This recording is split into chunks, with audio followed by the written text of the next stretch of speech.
जी sir. हाँ, बच्चा मम्मा ठीक है ना सब? जी सर सही है। तो चलो, अगर कुछ भी कोई भी हेल्प चाहिए हाँ जी सर। नहीं हुआ SGPGI में, तो 10 डॉक्टर जाने वाले हैं, ठीक है डार्लिंग। अगर आप कहोगे तो बिल्कुल मैं आ जाऊंगा। कोई फाइनेंशियल सपोर्ट, कुछ भी सपोर्ट चाहिए तुम्हारे लिए, सब कुछ ओपन है। नहीं सर, कोई ऐसा नहीं दिक्कत सर, हो जाएगा काम, ऐसा कोई इतना भी नहीं है, हो जाएगा। तो नहीं, बता दीजिएगा अगर कुछ होगा, ठीक है मैम? जी तो किस दिन मिलने आओगे? आपके तो एग्जाम हो गए, मैंने दोनों पेपर आउट कर लिया आपके। सर मुझे मुश्किल ही लग रहा है, क्योंकि अभी सर थोड़ा घर पे भी देखना है। अच्छा, तो सर वैसे मैं पढ़ तो नहीं। एग्जाम जब होंगे कोर वाला और इलेक्टिव वाला, तो उससे पहले बता दीजिए, मैंने दोनों पेपर आउट कर लिए तुम्हारे लिए। सर वैसे मैंने पढ़ तो लिया है, वैसे पूरा सिलेबस तो मेरा पूरा हो गया था। नहीं, आप आ जाओ, मैं पेपर आउट कर दूंगा तुम्हारे लिए यार। पूरा पेपर रखा है मेरे पास, तो आ जाओ आप। वैसे सिलेबस से कंप्लीट तो हो गया था, बट वही सर दिक्कत है ना कि घर पे भी अभी निकलने वाला नहीं है, क्योंकि पढ़ तो वैसे मैं ली थी पूरा, इसीलिए पहले ही। अच्छा, तो मिलने नहीं आऊंगी एक बार भी? सर अभी सर वही बस मम्मी का सर थोड़ा देख लें, इस चक्कर में फिर घर पे रुकना इम्पोर्टेंट तो है। मुझे बताओ कब तक आ जाओगी मिलने एक बार? सर बस थोड़ा घर पे सर थोड़ा स्टेबल हो जाए। तो मतलब विदिन 7 डेज? सर बस या तो सर एग्जाम्स, अभी सर एग्जाम्स भी हैं, थोड़ा एग्जाम्स भी हो जाए फिर आते हैं। पर मैं कर रहा हूँ, एग्जाम से पहले आ जाओ, दोनों पेपर आउट कर लिए तुम्हारे लिए। अच्छा सर मैं ट्राई करती हूँ। पेपर देखने आ जाओ। अच्छा सर मैं ट्राई करती हूँ, मैं घर पे देखती हूँ, जिस दिन निकल पाऊंगी उस दिन नहीं, आना पड़ेगा आपको बिल्कुल। जी सर। तो ठीक है, आ जाओ फिर 7 दिन के अंदर आ जाओ फिर, ठीक है? Okay sir. Okay sir. Okay. Thank you sir. रात का वक्त था, एक लड़की अपने घर पर थी और एग्जाम सिर पर थे। तभी फोन बजता है और फोन के दूसरी तरफ कोई आम आदमी नहीं, एक यूनिवर्सिटी का असिस्टेंट प्रोफेसर था। और जो बातें उस कॉल में हुई, उन्हें सुनकर शायद हर माँ बाप का खून खोल जाए। कॉल पे था, डार्लिंग मैंने तुम्हारे लिए पेपर आउट करा दिया, बस एक बार मिलने आ जाओ, रूम में आ जाना। अब सवाल ये है कि ये शिक्षा थी या सौदेबाजी, ये यूनिवर्सिटी थी या डर और दबाव का। लखनऊ यूनिवर्सिटी देश की पुरानी और प्रतिष्ठित यूनिवर्सिटी में गिनी जाती है, जहां बच्चे सपने लेकर आते हैं, माँ बाप अपनी कमाई खर्च करते हैं वहां पर, उम्मीद करते हैं कि उनका बच्चा पढ़ लिख कर जिंदगी बनाएगा। लेकिन इसी यूनिवर्सिटी से जो ऑडियो सामने आई, उसने पूरे सिस्टम की पोल खोल दी। आरोप है कि जियोलॉजी डिपार्टमेंट के असिस्टेंट प्रोफेसर परमजीत सिंह एक BSc फाइनल ईयर की छात्रा को लगातार कॉल कर रहे हैं, रात में बार बार। और सिर्फ पढ़ाई की बात नहीं हो रही थी, वो कह रहे थे मैं तुम पर फिदा हूं, तुम मुझे धोखा नहीं दोगी, मैंने तुम्हारे लिए दोनों पेपर आउट करा दिए, एग्जाम से पहले एक बार मिलने आ जाओ। अब जरा सोचिए, एक लड़की बार बार मना कर रही है, वो कह रही है सर मेरी तैयारी पूरी है, मुझे पेपर नहीं चाहिए, मम्मी की तबीयत खराब है, मैं नहीं आ सकती। लेकिन सामने से दबाव जारी है, नहीं तुम आ जाओ, मैं वेट करूंगा, रूम में आ जाना। और सबसे डराने वाली बात क्या है पता है? सबसे डराने वाली बात है, लड़की खुद कॉल कट करने के बाद में कहती है कि ये मुझे पेपर के बहाने बुला रहा है ताकि फिर से मोलेस्ट कर सके। फिर से यानी पहले भी कुछ हुआ था। क्या ये पहली शिकायत नहीं थी? क्या यूनिवर्सिटी को पहले से कुछ पता था? और यहीं से कहानी सिर्फ एक प्रोफेसर की नहीं रहती, पूरा सिस्टम कटघरे में आ जाता है। क्यों? सवाल सिर्फ इतना नहीं है कि एक शिक्षक ने क्या किया, सवाल यह है कि छात्रा आखिर इतनी डरी हुई क्यों थी? वो बार बार जी सर क्यों बोल रही थी? क्योंकि हमारे देश में यूनिवर्सिटी के अंदर शिक्षक सिर्फ शिक्षक नहीं होते, वो नंबर देते हैं, इंटरनल देते हैं और प्रोजेक्ट पास करवाते हैं, कैरियर भी बना सकते हैं, बिगाड़ भी सकते हैं। और यही पावर इनबैलेंस सबसे खतरनाक है। और जब इसी पावर का इस्तेमाल इमोशनल प्रेशर, सेक्सुअल अप्रोच और पेपर लीक जैसे आरोपों के साथ होने लगे, तो फिर शिक्षा और शोषण के बीच की लाइन मिटने लगती है। और अब एक और सवाल, अगर प्रोफेसर सच में पेपर आउट कराने की बात कह रहा था, तो क्या सिर्फ एक लड़की के लिए पेपर लीक हो रहे थे, या ये खेल बहुत बड़ा था? क्योंकि भारत में पेपर लीक अब हादसा नहीं रहा, ये पूरा के पूरा एक इंडस्ट्री बन चुका है। नीट से लेकर भर्ती परीक्षाओं तक हर जगह बच्चों का भविष्य बिकता हुआ दिखाई दे रहा है। लेकिन यहां मामला और खतरनाक है। यहां सिर्फ पेपर लीक का शक नहीं है, यहां आरोप है कि एक छात्रा को इमोशनल और पर्सनल प्रेशर में लाकर फेवर देने की कोशिश हो रही थी। और ध्यान दीजिए, लड़की लगातार बचने की कोशिश कर रही है, हर बार कोई बहाना बना रही है, घर, माँ, एग्जाम। क्यों?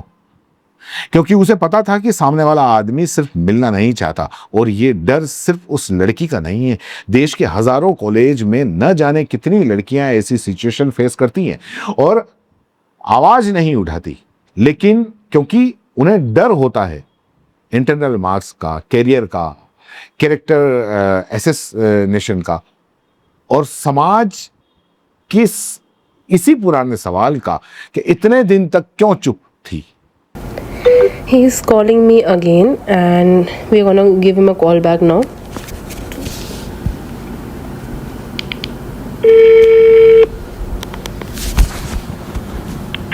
हेलो जी सर। तो भी कल आपका प्रेजेंटेशन है ना? जी सर। तो किस टाइम से ये बताओ? सर 10 बजे से है। 10 बजे तो ठीक है, मैं भी रहूँगा उसमें। जी तो सर। 9 बजे आके मिल सकती है रूम में? हाँ जी सर, मैं देख लेती हूँ, मैं निकल आ जाऊंगी, सुबह आ जाऊंगी मैं। तो ठीक है, मैं आपका वेट करूँगा। 9 बजे आता है रूम में? हाँ जी सर, ठीक है। ठीक है, आ जाओ, तो वेट करूँगा आपका। Okay sir. हाँ ओके, तो अब मुझे को कल 9 बजे ये इंसान बुला रहा है। ओके, ये मुझे फिर कॉल कर रहा है अब। Hello hello. हाँ जी सर। तो भाई आप मुझसे मिलने आना चाहोगी या नहीं आना चाहोगी, मुझे थोड़ा क्लियर कर दो। सर मेरे पास सर वही घर का दिक्कत है सर अभी इस टाइम पे। नहीं ठीक है, मत आओ। कितने दिन तक नहीं आओगी? मैं आपका वेट करूँगा। आपको पता है ना कि मैं आपके साथ वैक्सीनेटेड हूँ, तो जब तक आप नहीं कहोगी मैं कॉल भी नहीं करूँगा आपको। मुझे बताओ कितने दिन बाद मिलने आओगी? सर मैं भी बस घर थोड़ा घर पे देख लूँ मम्मी की सिचुएशन सर, इसे से मैं कुछ कह नहीं सकती हूँ। मतलब मुझे डिस तो नहीं करोगी ना? मैंने कहा कि आपके लिए MSc PhD फोटो मैंने रेडी कर दिया है स्टैनफोर्ड के अंदर भी। जी सर। सब कुछ रेडी है तुम्हारे लिए, सब कुछ, सारा प्लेटफॉर्म जो आप कहोगी, आपका पैर चूम के सब कुछ रेडी है सुबह। लेकिन बस मुझे डिच मत करना, मैं ये चाह रहा हूँ बस कि मैं जब कॉल करूँ आप मेरी कॉल उठा रही हूँ, I am feeling very good. और जब आप कहोगी मैं तभी कॉल करूंगा, बीच में कभी नहीं करूंगा। 15 महीना 1 महीना जब आप तक नहीं कहोगी नहीं करूंगा कॉल। जी सर। जी सर। तो आप अब मिलने आओगी? मैंने दोनों पेपर तुम्हारे लिए आउट करके रखे हैं, इम्यूनोजेनेटिक्स और जीनोमिक्स का दोनों।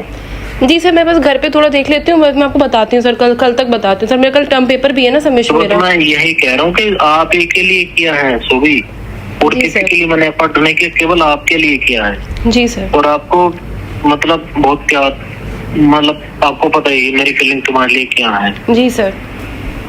तो मैं बहुत अटैच हूँ तुम्हारे साथ इमोशनली। जी सर। सीरियसली तो मुझे अटैच मत करना प्लीज। जी सर। जी सर। तो कब आओगी मुझे ये बता दो एक बार प्लीज। मुझे एक बात बता दो कि कब तक आओगी? 10 दिन के अंदर, 15 दिन के अंदर? सर मैं अभी कुछ कंफर्म वही नहीं कि मैं आपको वही कह दूँ, मैं अभी कुछ कंफर्म नहीं कह सकती हूँ आपसे, क्योंकि सर घर का भी देखना, एग्जाम्स भी हैं, तो दोनों चीजें अभी इस टाइम पे हैं, तो मैं समझ नहीं पा रही हूँ। मैं मान के चलूँ कि 10 दिन के अंदर आप आओगी, मैं ये मान के चलूँ क्योंकि आपका एग्जाम भी है ना? जी सर। जी तो उससे पहले मैं मान के चल रहा हूँ, राइट? जी सर। जी सर। तो आप आओ, लेकिन प्लीज मतलब आ जाना एक बार, जब मैं कॉल करूँ आ जाना उस दिन, 7 दिन के बाद। Okay sir. Okay, thank you thank you sir. भाई ये बंदे ने मेरे को तीसरी बार कॉल की है, क्या ही बोलूं मैं। इस केस में लड़की ने हिम्मत दिखाई, रिकॉर्डिंग की, शिकायत की और मामला पुलिस तक पहुंचा।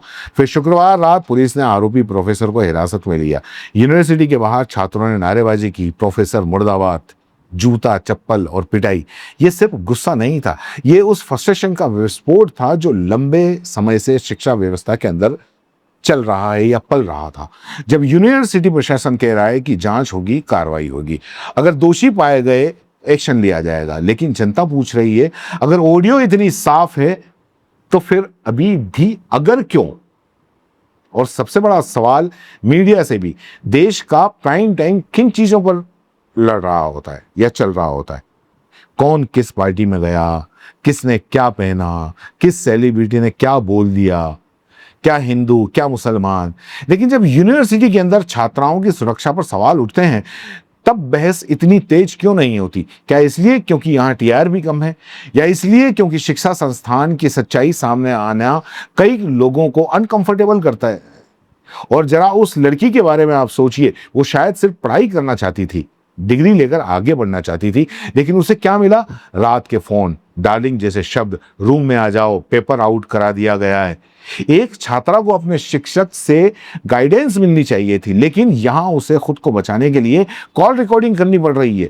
और हमारे एजुकेशन सिस्टम का सबसे दर्दनाक चेहरा है, हाँ, ये मामला सिर्फ एक आदमी का नहीं है, क्योंकि ऐसे लोग अचानक पैदा नहीं होते। इनकी हिम्मत तब बढ़ती है जब सिस्टम चुप रहता है, जब पहले कंप्लेन दबा दी जाती है, जब स्टूडेंट को सीरियसली नहीं लिया जाता, जब कॉलेज अपनी रेपुटेशन बचाने में ज्यादा इंटरेस्टेड हो जाता है, स्टूडेंट को बचाने में नहीं। अब आगे क्या होगा? जांच होगी, शायद सस्पेंशन होगा, शायद केस चलेगा, लेकिन असली सवाल वही रहेगा, क्या हमारी यूनिवर्सिटी सच में बच्चों के लिए सेफ है? क्या छात्राएं बिना डर के पढ़ पा रही हैं? क्या शिक्षक और छात्र के रिश्ते की पवित्रता बची हुई है? और अगर एक प्रोफेसर खुलेआम पेपर लीक की बातें कर रहा है तो हमारी परीक्षाओं की क्रेडिबिलिटी बची कहां है?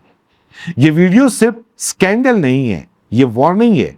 वार्निंग उस समाज के लिए जहां डिग्री से ज्यादा करप्शन काम करने लगे हैं, जहां शिक्षा से ज्यादा एक्सप्लोइटेशन काम करने लगे हैं, और जहां छात्रों को नॉलेज नहीं सेफ्टी चाहिए। आज एक लड़की ने आवाज उठाई, लेकिन शायद हजारों अब भी चुप हैं।